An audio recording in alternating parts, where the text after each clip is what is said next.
Hola a todos, ¿cómo están? Soy el ensayista sin que hacer y sí, pienso demasiado. Quédate al final para que reflexionemos juntos. Hablar de Lawrence Whitaker y Roy Norris no es únicamente narrar la historia de dos criminales en serie, es enfrentarse al espejo más oscuro de la condición humana. Su caso, marcado por la brutalidad de los crímenes cometidos a finales de los años 70, no solo sacudió a la sociedad estadounidense, sino que también abrió un debate más amplio sobre la naturaleza del mal, los vacíos del sistema penal y la fragilidad de las víctimas ante depredadores sociales capaces de manipular, ocultarse y cazar con absoluta frialdad. Robert Ressler, uno de los pioneros en el estudio del comportamiento criminal, advirtió alguna vez que no todos los monstruos parecen monstruos por fuera, muchos de ellos se esconden tras rostros comunes y vidas ordinarias. Y nada describe mejor a Whitaker y Norris, hombres que podían confundirse con cualquier vecino en California de los años 70, pero que en realidad eran depredadores sociales, capaces de organizar y ejecutar una violencia inimaginable. Su importancia radica en que no se trata de un simple registro criminal, sino de una herida abierta en la memoria colectiva que nos obliga a reflexionar sobre hasta qué punto la violencia puede incubarse en individuos aparentemente ordinarios. Whitaker y Norris representan en su unión perversa el triunfo del odio y la perversión sobre cualquier atisbo de humanidad. Analizar sus vidas y crímenes implica sumergirse en los márgenes más profundos de la psicología, la criminología y la sociedad misma. Esto resulta crucial porque nos recuerda que la agresión extrema no surge del vacío, es consecuencia de contextos, negligencias y silencios. Y si bien su historia está teñida de sangre y horror, también constituye una advertencia sobre los límites de nuestra capacidad de comprender y a veces de prevenir el mal que camina entre nosotros con el rostro de un vecino, un compañero de trabajo o un conocido cualquiera. El juicio de Lawrence Whitaker y Roy Norris no fue un procedimiento judicial más, fue en muchos sentidos una experiencia colectiva de horror que desbordó los límites de la sala del tribunal. Quienes estuvieron presentes describieron un ambiente irrespirable. Las pruebas presentadas, fotografías, testimonios, y sobre todo fragmentos de las grabaciones de audio, no solo eran pruebas incriminatorias, eran un descenso directo al infierno humano. Se cuenta que miembros del jurado, endurecidos por su deber cívico, se quebraban hasta las lágrimas. Algunos testigos abandonaban la sala con el rostro desencajado. Incluso hubo quienes se desmayaron ante lo insoportable del material que estaban presentando. No se trataba simplemente de condenar a dos hombres, sino de sobrevivir psicológicamente a la exposición del mal en su forma más cruda. El juez, el jurado y cada persona que ocupó un asiento en aquella sala quedarían marcados por lo que presenciaron. El proceso judicial, en lugar de ser un ejercicio de racionalidad legal, se convirtió en un ritual de confrontación con lo inimaginable. Escuchar cómo se había extinguido la vida de víctimas y cómo los criminales habían registrado con meticulosa frialdad cada instante del suplicio. Para comprender el impacto de aquel juicio es necesario situarnos en el contexto histórico en el que se desarrollaban los crímenes. La transición entre los años 70 y principios de los años 80 en Estados Unidos era una época convulsa atravesada por la desconfianza en las instituciones tras Watergate, la crisis del petróleo, la Guerra Fría y la sombra persistente de Vietnam. En las calles, la contracultura de los 70 se había desvanecido, dejando paso a un clima de desilusión y nihilismo. La década de los 70 fue también el caldo de cultivo para una explosión de criminalidad. Fue la era dorada de los criminales seriales. Nombres como Ted Bundy, John Wayne Gacy y David Berkowitz acaparaban los titulares, sembrando pánico en un país que apenas comenzaba a reconocer la existencia de un patrón en esos crímenes. La policía carecía aún de las herramientas modernas de perfilación criminal. El concepto mismo de asesino serial estaba en gestión dentro del FBI. En este escenario, Whitaker y Norris se convirtieron en un símbolo extremo de violencia sin límites. Mientras la sociedad estadounidense lidiaba con cambios sociales y políticos profundos, ellos representaban una amenaza invisible, hombres comunes que bajo la superficie eran cazadores despiadados. Sus crímenes en el posterior juicio no solo reflejaban la brutalidad de la época, sino que la intensificaron convirtiéndose en una cicatriz más de una década ya marcada por la incertidumbre y el miedo. Si los crímenes de Lawrence Whitaker y Roy Norris ya resultaban monstruosos por sí mismos, lo que los eleva a un nivel casi insoportable de horror son las grabaciones que decidieron realizar durante sus ataques. Con una frialdad escalofriante, Whittaker registró en cinta de audio los momentos en que las víctimas eran sometidas a torturas inimaginables. Ahí no hay efectos cinematográficos ni exageraciones de prensa, solo la voz desnuda del dolor humano mezclada con la risa cruel y la disección sádica de sus captores. Estas grabaciones, conocidas como parte del legado siniestro de los Toolbox Killers, son tan perturbadoras que rara vez han sido escuchadas en su totalidad fuera de los archivos judiciales. El impacto psicológico de esas cintas es devastador y no es para menos. Escuchar el sufrimiento real de una víctima desarma cualquier escudo emocional. Desnuda al oyente y lo obliga a reconocer que el mal no es una sombra difusa, sino una entidad concreta que respira, habla y actúa con plena conciencia. No se trata de un simple archivo forense, es una cápsula del mal en su formato más puro. Un recordatorio insoportable de lo que el ser humano puede llegar a infligir a otro ser humano. Se dice que el FBI las ha utilizado como material de entrenamiento, no por morbo, sino como un recurso extremo para preparar psicológicamente a los agentes que deben enfrentar el lado más oscuro de la criminalidad. Para los agentes del FBI, enfrentarse a ese sonido no es un ejercicio académico, es un descenso controlado al infierno, una manera de templar el carácter antes de salir al campo, donde quizás tengan que mirar de frente a otros depredadores semejantes. En este sentido, las grabaciones de Whittaker y Norris trascienden el ámbito del caso policial para convertirse en un símbolo, documentos probatorios y advertencias eternas. Documentos porque sirven en un juicio para confirmar la brutalidad de sus actos.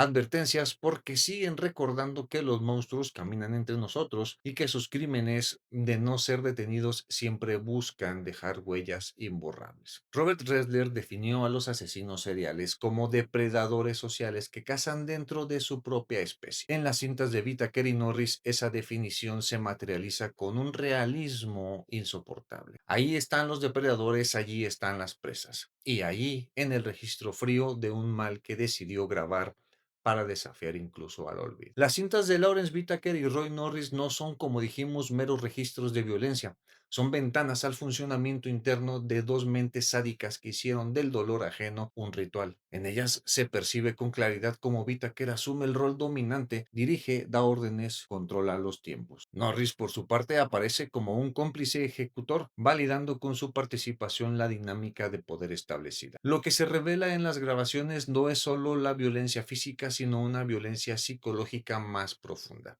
Whittaker conversa con las víctimas mientras las atormenta, disfruta de sus súplicas y en ocasiones responde con sarcasmo o con preguntas que exacerban su terror. Es el goce absoluto de la dominación, no basta con infligir dolor, hay que escuchar el quiebre del otro, registrar el momento en que la víctima deja de ser persona para convertirse en objeto. Este comportamiento confirma uno de los rasgos centrales de la psicología del asesino serial, la despersonalización. Para ellos, las víctimas no tienen rostro ni historia, son solo instrumentos para satisfacer impulsos de control y sadismo. En el caso de Whittaker y Norris, esa despersonalización fue llevada a un nivel extremo, al convertir el tormento en algo que debía ser conservado en audio, como si fuera un trofeo. Desde la perspectiva de la criminología, estas grabaciones muestran cómo el sadismo sexual y el poder se entrelazan. El crimen deja de ser un acto aislado para transformarse en un ritual planificado, un guión macabro en el que cada grito y cada súplica son parte del espectáculo privado de los asesinos. Lawrence Sigmund Whittaker nació el 27 de septiembre de 1940 en Pittsburgh, Pensilvania. Su llegada al mundo ya estuvo marcada por la ausencia. Fue hijo no deseado, abandonado por sus padres biológicos y entregado a un orfanato poco después de nacer. Todo muy estándar. Más tarde fue adoptado por una pareja, pero esa herida temprana de rechazo y desarraigo lo acompañaría durante toda su vida.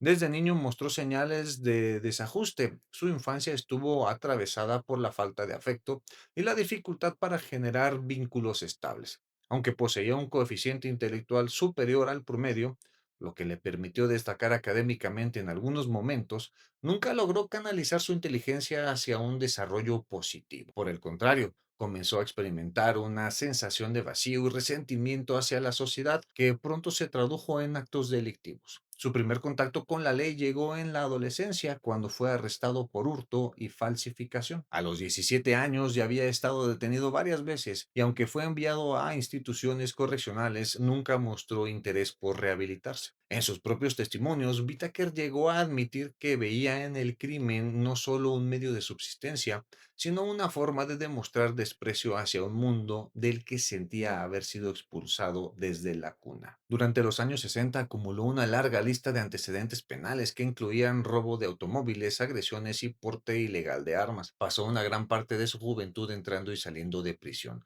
y cada estancia detrás de las rejas parecía moldear más su carácter frío y calculador. El sistema penitenciario, en lugar de corregirlo, se convirtió en una incubadora de un depredador en formación. Allí perfeccionó habilidades de manipulación y aprendió a ocultar su violencia tras una fachada de calma y racionalidad. Whittaker no era un criminal impulsivo, era metódico, paciente y consciente de que su vida había tomado un rumbo sin retorno. Ese perfil lo diferenciaría más adelante como el líder natural de la dupla que formaría con Roy Norris. Roy Louis Norris nació el 5 de febrero de 1948 en Greeley, Colorado, en el seno de una familia disfuncional. A diferencia de Whittaker, Norris creció en un ambiente cargado de abusos y negligencia. Sus padres eran adictos a las sustancias y desde pequeño fue testigo de episodios de violencia doméstica y abandono. Esa infancia marcada por el desarraigo lo convirtió en un joven retraído, inseguro y con graves dificultades para relacionarse. A diferencia de Whittaker, Norris no destacó en el ámbito académico ni mostró inteligencia sobresaliente. Su mundo interior estuvo dominado por sentimientos de inferioridad y una sexualidad confusa que pronto derivó en conductas problemáticas. Desde la adolescencia comenzó a tener fantasías violentas y obsesivas hacia las mujeres, a quienes no veía como personas sino como objetos de satisfacción. Su primer contacto con la ley llegó cuando fue sorprendido en intentos de agresión sexual. Antes de cumplir los 20 años ya había enfrentado cargos por exhibicionismo, acoso y ataques contra mujeres, aunque en varias ocasiones fue liberado bajo libertad condicional o enviado a programas de rehabilitación, que obviamente no sirvieron para nada. Lejos de corregir su conducta, estas medidas parecieron reforzar en él una sensación de impunidad. En 1965 ingresó a la Marina de los Estados Unidos y fue enviado a Vietnam. Allí, según los registros, no participó directamente en combates, pero su paso por un ambiente de violencia extrema no hizo sino agravar sus problemas emocionales y psicológicos. Tras ser dado de baja con honores, regresó a Estados Unidos con un historial creciente de detenciones por delitos sexuales. Durante los años 70, Norris acumuló un prontuario marcado por violaciones e intentos de secuestro. Fue internado en hospitales psiquiátricos donde los especialistas detectaron tendencias psicopáticas y sadismo sexual. Sin embargo, como sucedía con muchos casos en esa época, las instituciones no tenían herramientas efectivas para tratar o contener su peligrosidad, y Norris volvía una y otra vez a la calle. A diferencia de Whittaker, Norris no era calculador ni estratega, era impulsivo, débil y necesitado de aprobación. Esa característica paradójicamente lo convirtió en el complemento perfecto para la frialdad de Whittaker. Juntos formarían una simbiosis perversa en la que uno dirigiría y el otro ejecutaba, alimentándose mutuamente en la oscuridad. Cuando Whittaker y Norris recuperaron la libertad, el pacto sellado en prisión comenzó a materializarse con una precisión escalofriante. El primer paso fue adquirir la herramienta que se convertiría en el centro de su plan, una furgoneta GMC Vendura de color plateado. A simple vista, aquel vehículo no tenía nada de especial. Era un modelo común de esos que recorrían las carreteras californianas cargando herramientas, mercancía o familias de excursión. Pero para ellos sería otra cosa: un arma, un campo de experimentación móvil, un espacio cerrado donde el horror podía desarrollarse sin testigos. Whittaker la llamó la Murder Mac, un nombre tan vulgar como macabro que revelaba su intención de transformar el vehículo en una trampa mortal. Las ventanas fueron cubiertas con cortinas metálicas desde el interior y el espacio trasero fue adaptado para que nadie pudiera escapar una vez la puerta se encontrara cerrada. Allí, con cadenas, herramientas y cinta adhesiva, convirtieron el habitáculo en un laboratorio de tortura sobre ruedas. El plan era tan simple como brutal: recorrer las carreteras de California en busca de jóvenes que hicieran autostop, una práctica común en la década de los 70. Detenerse, ofrecer un aventón y, una vez dentro, transformar aquel gesto de aparente amabilidad en el inicio de una pesa. En la camioneta de Whittaker y Norris no existía espacio para la compasión. Cada objeto allí tenía un propósito: pinzas, martillos, destornilladores, cadenas y grabadoras portátiles. No eran improvisaciones, eran instrumentos seleccionados con precisión para cumplir un papel en la ejecución del sufrimiento. El contraste es lo más perturbador. Mientras afuera la vida californiana bullía entre playas soleadas, música rock, sueños de libertad y la herencia tardía del movimiento hippie, adentro de la furgoneta se desarrollaba un universo paralelo dominado por el silencio de las carreteras, los gritos sofocados y la fría voz de Whittaker dando instrucciones.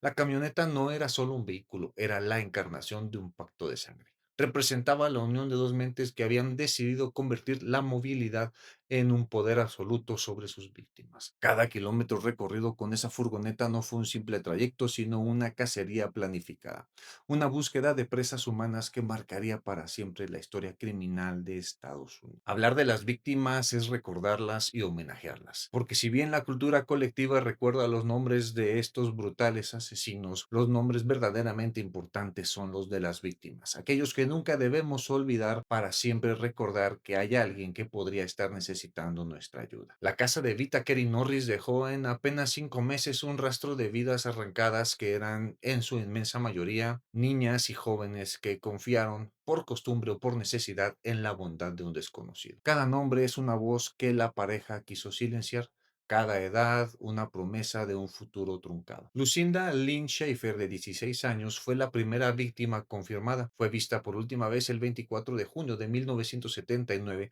después de salir de una reunión religiosa en Redondo Beach. Los mismos perpetradores la abordaron en la calle y la obligaron a subir a la furgoneta que habían acondicionado. Su rapto marcó el inicio de una serie de ataques. Andrea Joy Hall, de 18 años, apenas 2 semanas después de la desaparición de Lucinda. Andrea Hall fue raptada mientras hacía autostop en la Pacific Coast Highway. Los agresores la engañaron con la promesa de un aventón. Una vez dentro de la van, comenzaron la secuencia de violencia que culminó en su asesinato, descrito luego con una brutalidad que heló a los investigadores. Jackie Doris Gillian, 15 años, y Jackie Lee Lamb, de 13 años. En septiembre de 1979, Gillian y Lamb aguardaban en una parada de autobús cerca de Hermosa Beach cuando aceptaron la oferta de ayuda de la furgoneta. Ambas fueron secuestradas. Las edades de las dos víctimas subrayaban la crueldad de los agresores. Niñas apenas entradas en la adolescencia fueron arrastradas hacia un final violento. Shirley Lynette Ledford, de 16 años, la última víctima identificada. Raptada el 31 de octubre de 1979 mientras hacía autostop tras una fiesta de Halloween, investigadores señalaron que Ledford probablemente reconoció a Whittaker como un cliente habitual de un restaurante donde ella trabajaba. La grabación parcial de su tortura, presentada luego en el juicio y considerada una de las pruebas más atroces, fue decisiva para demostrar la planificación y el sadismo de los asesinos. Cada una de las jóvenes no fue solo una estadística en un expediente policial, fueron vidas concretas, familias destrozadas y futuros que la violencia arrancó de raíz. Es esa combinación de planificación fría y sadismo ritualizado la que transformó el caso en una herida abierta para la comunidad y en una referencia obligada para la criminología. Ambos fueron detenidos a fines de 1979 tras la vigilancia policial relacionada con una denuncia y la evidencia encontrada en el vehículo y la habitación de Whittaker.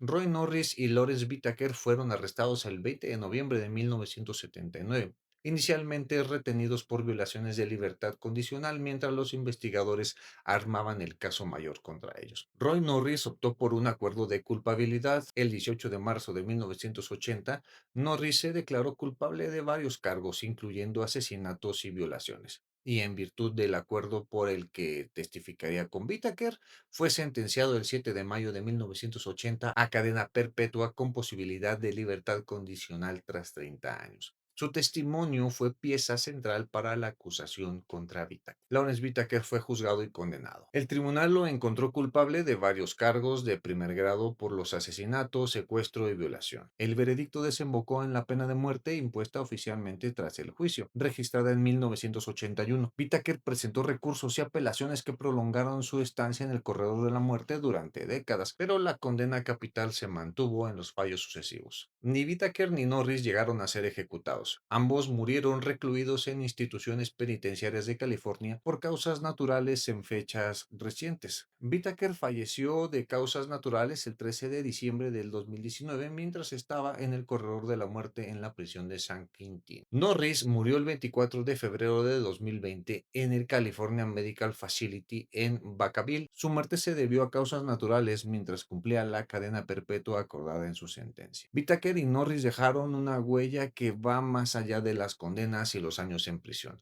Dejaron preguntas sobre cómo una sociedad puede fallar en detectar y contener a quienes, bajo la apariencia de lo cotidiano, desarrollan monstruosidad planificada. Sus grabaciones, el juicio que quebró a quienes lo vivieron y el contexto histórico que los vio nacer componen un relato que es a la vez advertencia y espejo. Muchas gracias por llegar hasta aquí. Platícame en los comentarios qué crees que permite que personas así aparentemente normales lleguen a cometer actos tan monstruosos. ¿Qué responsabilidad crees tú que tenemos como sociedad para detectar y prevenir patrones de violencia antes de que sucedan o escalen? Si hubieras estado en la sala del tribunal frente a esas grabaciones, ¿cómo crees que te habría afectado? ¿Hasta qué punto la exposición al horror nos cambia? Platícame en los comentarios y vamos a pasarla bien. Nos vemos.